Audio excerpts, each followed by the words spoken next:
Sa cellule dans un centre de détention à Amsterdam, Mathieu Ngudjolo est scandalisé. Il doit être expulsé ce vendredi vers la République démocratique du Congo, son pays d'origine, mais il estime que sa vie est en danger. Après l'acquittement, on doit demander l'avis de l'acquitté. S'il devait rentrer dans son pays ou s'il doit faire les choix de notre pays. J'avais demandé mon avis. Si on demandait mon avis, et ils savent bien que dès le début, j'avais refusé de retourner au Congo puisqu'il y avait risque de persécution par les chefs de l'État. Le procureur accusait Mathieu Ngudjolo de crimes de guerre et de crimes contre l'humanité commis lors de l'attaque de Bogoro en Ituri.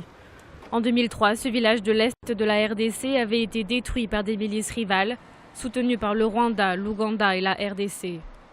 Elles se disputaient les importantes ressources naturelles. Près de 200 civils avaient péri. L'ancien milicien a été acquitté faute de preuves au cours des 5 ans de procès. Il avait accusé le président congolais Joseph Kabila d'avoir lui-même planifié cette attaque.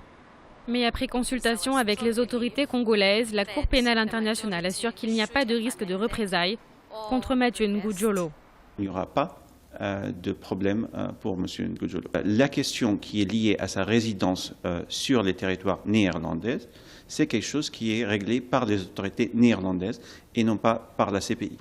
Les autorités néerlandaises affirment elles aussi que l'ex-milicien ne court aucun danger. Et même si la CPI siège aux Pays-Bas, Amsterdam n'a aucune obligation d'offrir l'asile aux acquittés.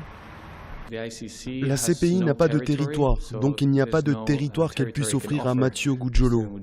Il était poursuivi pour son implication supposée dans des crimes de guerre.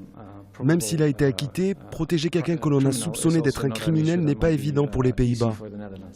Jusqu'au dernier moment, les avocats de Mathieu Ngudjolo auront tenté tous les recours jusqu'à la Cour européenne des droits de l'homme. En vain.